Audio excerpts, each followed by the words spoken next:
Model অভিনেত্রী রিশতা লাবণী সীমানা মারা গেছেন। বিষয়টি জানিয়েছেন সীমানার ছোট ভাই এজাজ বিন আলী। মৃত্যুকালে তার বয়স হয়েছিল মাত্র ৩৯ বছর। সীমানার পরিবার গণমাধ্যমকে জানান, গেল সপ্তাহে হঠাৎ অসুস্থ হয়ে পড়লে ঢাকার একটি বেসরকারি হাসপাতালে ভর্তি করা হয় নায়িকা সীমানাকে।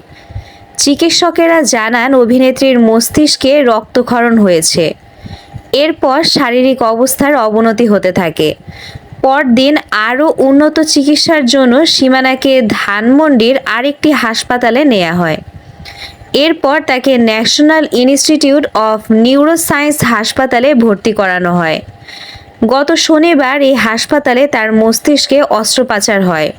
গত বুধবার বিকেল থেকে সীমানার চিকিৎসা চলছিল ঢাকার বঙ্গবন্ধু শেখ মুজিব মেডিকেল বিশ্ববিদ্যালয়ে। সীমানার ভাই এজাজ বিন আলী জানান, শুরুর দিকে তাকে আইসিইউতে রাখা হলেও বুধবার থেকে লাইফ সাপোর্টে রাখা হয়। কিন্তু সব চেষ্টা ব্যর্থ করে সীমানা চলে যান না ফেরার দেশে।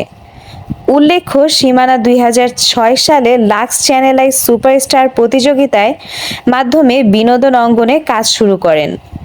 এছাড়া দারুচিনি দ্বীপ সিনেমায় অভিনয় করে প্রশংসিত হন সীমানা। পরে নাটকেও অভিনয় শুরু করেন।